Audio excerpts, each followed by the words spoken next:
Hello everyone. If you have used Claude Code, then you must have seen this message, usage limit reached. Now there is no fixed time when it will come, but depending on your usage, it may appear anytime. It could be the time when you are halfway through your document, or it could be when you are writing your code or you are researching something. So you will notice that your session ends and you are told to come back later. So this thing is not a random glitch. This is the point which you need to understand. This is a very specific calculation which is based on how Claude has to do every time you hit send. And it's not just a counter which is running behind the scenes that after 5 messages it has to show you the message that come back later. This is not the thing. Everything depends on how you are using the system and how you are sending your messages. Now, in order to understand this thing, like why it is happening, how it works, why this error is appearing, and what all things you should do to get rid of this error or at least delay this error for some time. So let's get started and first understand a little bit more about it, and then we will see 10 tips to resolve this error. Okay, let's understand what is this token, because token is that one thing which is making all these charges for us. You can consider token as a sequence of characters, or in a nutshell, you can consider one word is like a token. And every token is the one which incurs as the cost, whether we are sending it or whether we are receiving a message from an LLM. And every time you are sending a message, Claude rereads the entire conversation from the beginning. So you will have one message, then you will get the corresponding reply. You will send another message, you will get another reply. The third time when you are sending a message, or let's say the nth time, the message will contain everything, whatever has happened in the past in that session. So it means that although your third message is very short, but still you will end up with lot many charges or the token usage. And the reason why it is happening is because it is compounding rather than simply adding it to it. So it compounds to whatever we have. So let's say that you have very first message which is taking 100 tokens, then there are chances that your third or the fourth message will take close to 7,000 tokens. There is a possibility, and it totally depends on how long your response was, how long the message you sent, and what all tools and everything you are using here. But apart from these messages, there are few more things which get added to this particular token usage. So as you can see on my screen, CLAUDE.md, MCP tool files. So MCP server is one of the key contributors. So we know that whenever we are defining our MCP server, we define some tools in it. So all the tools definition contributes to this particular token usage as well. So that is the reason we say that whenever you want to define MCP, you have to be very careful. You cannot define MCP for every small thing, irrespective of whether you are using that functionality or not. Apart from MCP, you do have system prompts which are contributing. You do have reference files. So let's say you are passing in some files with your prompt, then those will also be considered as a token usage, whatever the text you are having inside that. Everything is totally dependent on that. Now, one thing I want to highlight here is whenever you are passing any context or any file, you have to be very mindful of what you are passing. So let's say you are working on a repo. You cannot pass in the whole repo for the context. Just decide, take call, and then see what all things you actually need. So for this, the very first step I want to share with you is to start the fresh conversation. So every time whenever you are using Claude Code, it is recommended to start the fresh conversation every time whenever it is possible. And for that, you can either go with the clear switch or you can go with the compact. So when you are saying clear switch or when you're using clear, it means you are asking to clear everything, whatever is in that session, and basically you're restarting everything from fresh.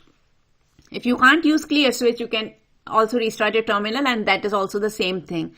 Third thing is the compact switch. I will talk a little bit more about it later, but let's keep in mind that compact is to compress your messages which you have already consumed or you have already processed. So these are the three switches which can help you very much to start your very first conversation.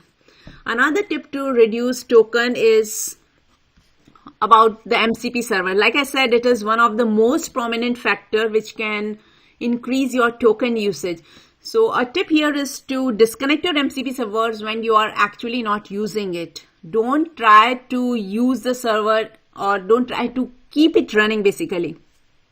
Because whenever you are running the server, whenever this is used by the Claude Code, it is going to consume all the tokens depending on whatever you have defined in your MCP server as a tool. So tool definition is one of the key reason why you should be very careful what all things you want to expose as a tool and what all should not be. And here on the screen you can see, let's say you have 100 tools defined in a server, then those 100 definitions will be sent every time along with every prompt. So it's not that it is injected once and you are done. No, the same information is traveling to and fro every time whenever you are sending a message. So make sure that you are reviewing your servers and you are starting on each session only when it is required, and try to disconnect it if you are not using them anymore. Let's move on to the another tip. Okay, so this I believe the most common mistake which we used to do, that we don't monitor what our agent or the Claude Code or any LLM is doing. And this is a very common case when we are working on huge applications and when you are doing some deep research. In that case, what we do is we will give the prompt and then we will just walk away from there. Either we will go and grab our coffee, we will go for a quick walk, but we will not sit in front of the system because we know that anyways it is going to take a lot much of time. So don't repeat that mistake. When LLM is working for you, it's your responsibility to monitor what it is doing, because there are very high chances that depending on your prompt or the data you are using, Claude stuck inside the loop. It is doing the same action and again. It is doing the same fix, same incorrect fix again and again, or it could be reading the same file again and again and giving the incorrect output. Basically, it knows that this is the wrong output, but it is still trying in the same fashion. So never ever do this thing here. So the tip here is to, as soon as you see that things are repeating, stop the process immediately and then restart it with a more focused prompt. So this will help you to reduce tokens. Let's move on to the next one. Here we have the tip number 4, and it is related to the Claude.md file. So if you don't know what this Claude.md file is, I would recommend you to check out my very first video in this series where I have explained everything about Claude file, how you can create it, why we should use it. Now point here is, it is always good to use it, but what all things you are mentioning in that is the most important part. Whenever we are defining the Claude.md file, try to keep it at the minimum. Try to keep it under 200 lines. Don't dump every single rule in your Claude file, because that is the file which is traveling with your every single prompt whenever you are talking with your Claude. And you can define the few things which I can highlight, which you can define is your technology stack, like which programming language, which version, what all packages, what are the common coding conventions, what all rules do you want to follow. If you have any GitHub actions you want to perform, then you can do it there. If you want to define some rules around your test cases, that whenever a new functionality is added, make sure to add the test case and run it. So those all things you can push in over there. So these are the things which you can actually dump inside this file. But point here is, you should not dump your conversation history there. Claude.md file is meant for the decisions, not for the conversation saving or retaining your conversations. And whenever we are dealing with file, keep in mind that whatever is written inside that file is equally applicable for all the prompts which are going from the system. You cannot filter it that if prompt is this, then use this part of the Claude file or this section of the Claude file. That cannot be done. So whatever you are writing there, make sure that it is equally applicable for all the prompts and it is not having any conditional thing that use this or don't use this. So that will keep your file clean as well as lean. And this was my tip number 4. Let's move on to the tip number 5. So this is very important when you are working on SWE agents, software engineering agents. And what happens is, whenever we want to give context, we used to overload the LLM with all the possible context, with the fear that we should not miss anything. So don't do that particular mistake over here.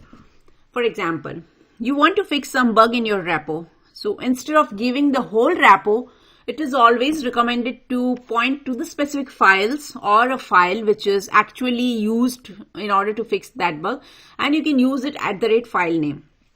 So if you're using @ file name, Claude Code would go and hit directly to that file instead of scanning that entire repo, which is having hundreds or even 500s of files. So make sure that you are not giving this thing. And the same thing is applicable for the documents as well. So let's say you want to query or extract information from your document, which is like a 200 pages long PDF. Now we know that our information may be in initial 5 pages. Then in that case, don't give all the 100 or 200 pages. Just extract those 5 pages, just extract the content out of it and pass it as a reference. Because giving over context is definitely a very, very harmful thing, and it introduces the lost in the middle problem. So I hope you must have heard about this lost in the middle. So what it does is whenever you are on custom context heavy side, LLM may pick information from the top, from the end, but it may lose something in between because your context was extremely large that it can accommodate everything. So that is the main reason you should always be precise when you are defining your context. Let's move on to the next tip. Here we have 2 different tips, 6 and 7. The very first one here is about the monitoring. Here you can see the cost. So whenever you are working with LLMs, and especially when you have taken your personal subscriptions like me, then you should be very careful. You should keep track of what you are doing, how much usage you are having. So the very first switch here is the cost. You can use this cost switch and it will tell you actual token usage and the estimated spend for that particular session. Then you have the context. So it will reveal you, context switch can reveal you what all things are going as a context. So it will give you pretty much good idea that what all useful things are going on and what all useless things are going on. So you can remove it and start your session again. We do have the compact. So this particular switch I believe is very useful because it compacts the conversation. And if you don't know, let me add a little bit more information here.